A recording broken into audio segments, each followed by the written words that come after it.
Hello and welcome to our worship today. As you know, it was Ascension on Thursday, the 21st of May, when we remember Jesus rising into heaven in bodily and resurrected form. So we're going to be thinking a bit more about that in our sermon today.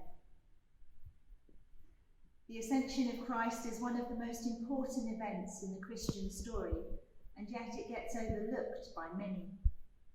We are bursting at the seams to celebrate Christ's birth at Christmas. We take a whole season to remember his death, and we fill the church with flowers to celebrate his resurrection at Easter Day. But many who attend our services on those key occasions are absent on Ascension Day. And yet, the Christian story would be unrecognisable were it not for the Ascension, the day that Christ rose on a cloud into the heavenly realm and thus took wounded humanity, his scarred body, into the direct presence of God our Father. A human body in heaven can be a difficult concept to grasp, so we need to look at the scripture dealing with the Ascension just a little bit deeper. Luke is the only writer who speaks of the Ascension directly in both his Gospel and the book of Acts. Luke establishes Christ as the long-awaited Messiah promised throughout the Old Testament, and then moves to describe the Ascension scene itself. He knows that all of the disciples were present, all were blessed by Christ, and all saw him taken up into heaven. Luke is describing a determined act by God to take Christ, his Son, back into the heavenly realm. And it is a determined act that all the disciples witnessed and rejoiced over. None of them doubted, none of them were afraid, and none of them went on to deny it. They all returned to Jerusalem with great joy. Something definite and amazing happened that day, something that gave them the strength to wait in Jerusalem, worshipping God until the day of Pentecost. Indeed, the certainty that the Ascension had happened in a very physical and very powerful way, as Luke describes it, was an assumed fact through all the early Christian writings. The early Christians had no doubt that Christ had died, that he had been resurrected, that he had spent time with them on earth in his resurrected state, and that he had then ascended in a physical way to reign at God's right hand. The Ascension was for them a historical and a factual event. Luke also asserts that Christ was taken up by a cloud, a phrase which every Jew and Greek would understand meant that God and heaven were involved in this action. Clouds always meant that God was involved, from the Greek belief in numerous gods to the Jewish stories of the presence of God in the cloud in the tabernacle during the Exodus. People knew that clouds meant heaven and God. The metaphor was continued into the New Testament when Matthew wrote of the Transfiguration, the first time that a cloud confirmed that Christ was indeed the Son of God. The cloud on which Christ ascended into heaven also confirmed God's presence and confirmed that Christ was the Son of Man, which Daniel had written about centuries before. The presence of the cloud at ground level confirmed beyond a doubt that something of heaven was definitely happening on earth. But we must be careful not to take the cloud reference too literally. I have often been inspired and felt God's presence when I have witnessed the luminous splendour of clouds separated by shards of light with the sun shining through. But all of my experience and my knowledge informs me that heaven is not located just above the clouds. Our reason and faith in the 21st century have moved our understanding of heaven beyond these pictures of the historic church. Because many of us have now been on aeroplanes and flown above those very clouds. We know that the universe is not a sandwich with heaven on the top, hell below, and the earth buttered in between. We now know that clouds are made of moisture and the earth has a deep hot core. We no longer believe that we will find harps on cotton wool clouds on the top level or pitchforks surrounded by lava in the basement. The fact that Luke describes Jesus as being taken up to heaven does not imply that he literally moved up the floor of the universe, but rather that he was promoted to a different level. Perhaps some of us still imagine the movement after death to be a climb up Jacob's ladder, or worse, a fall into a fiery pit. But the movement up to heaven should be more acquainted with the movement up a grade in school, or moving up the career ladder.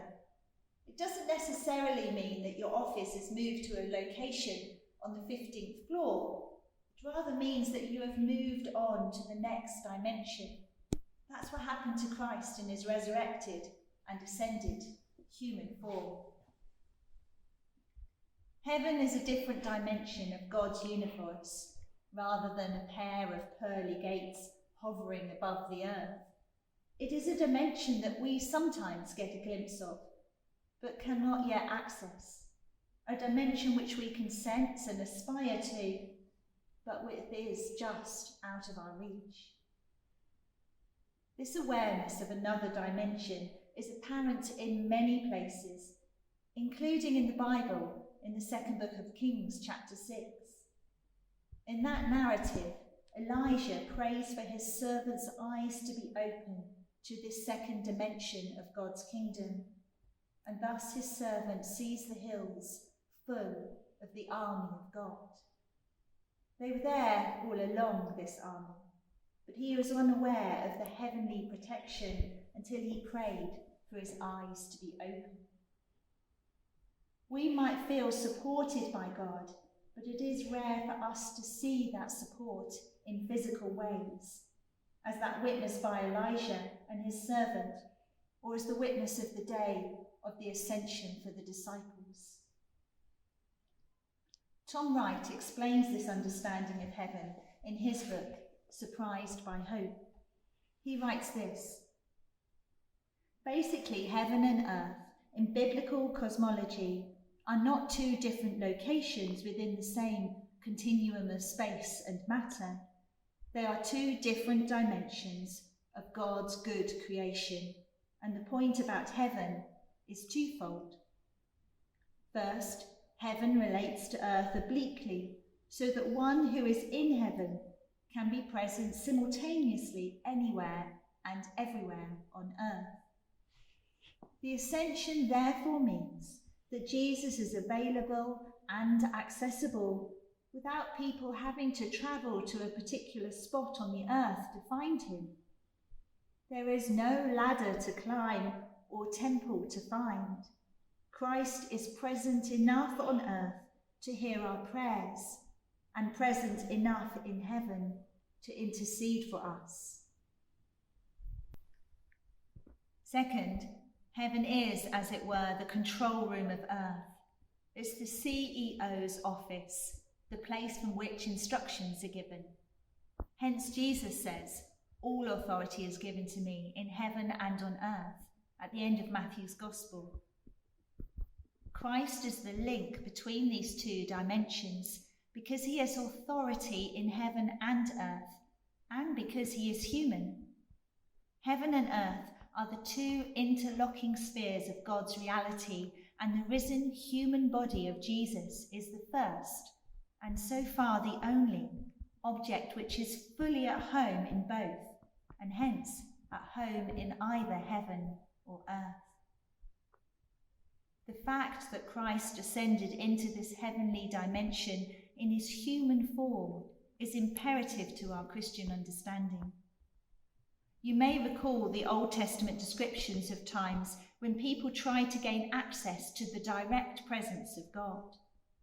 Most of those attempts ended quite badly for the people involved, and even Moses was so affected by the presence of God that he needed to cover his face. Prior to Christ rising in human form, normal people like you and me simply could not survive being in the presence of our awesome Creator God.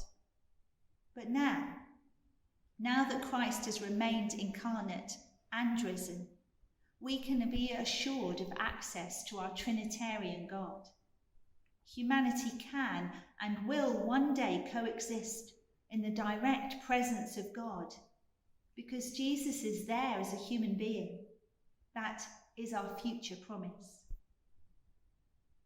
Significantly, Christ was raised into heaven in a very physical sense, with his wounds intact.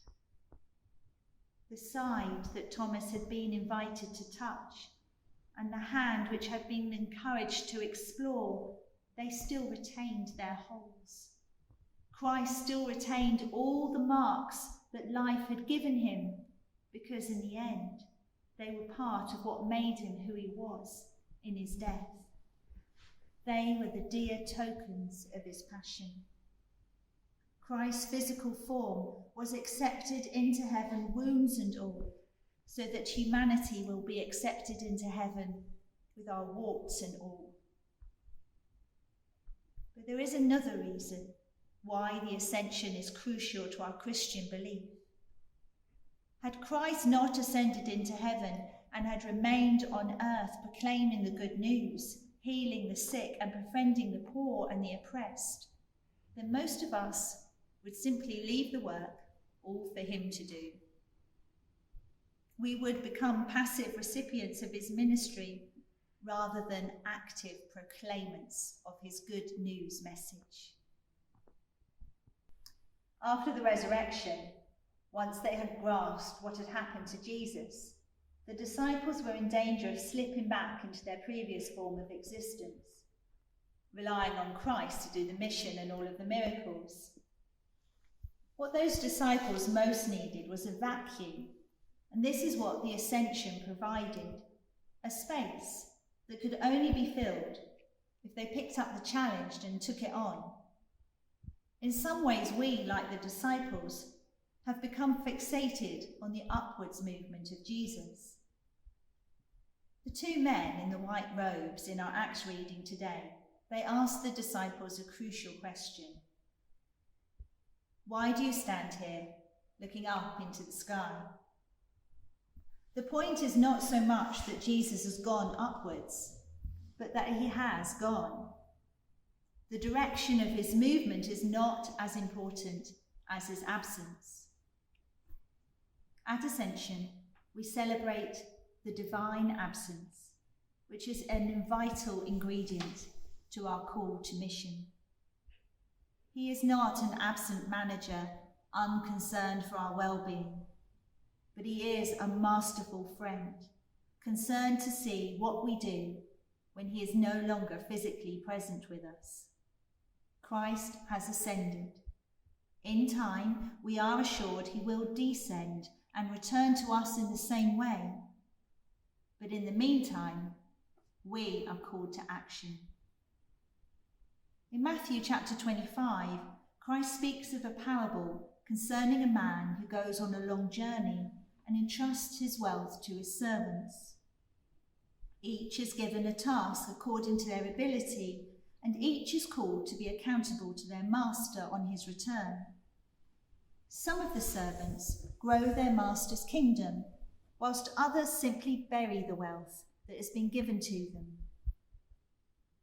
Our master is no longer physically present on this earth, but he is concerned that we grow his kingdom. We are each of us called to mission.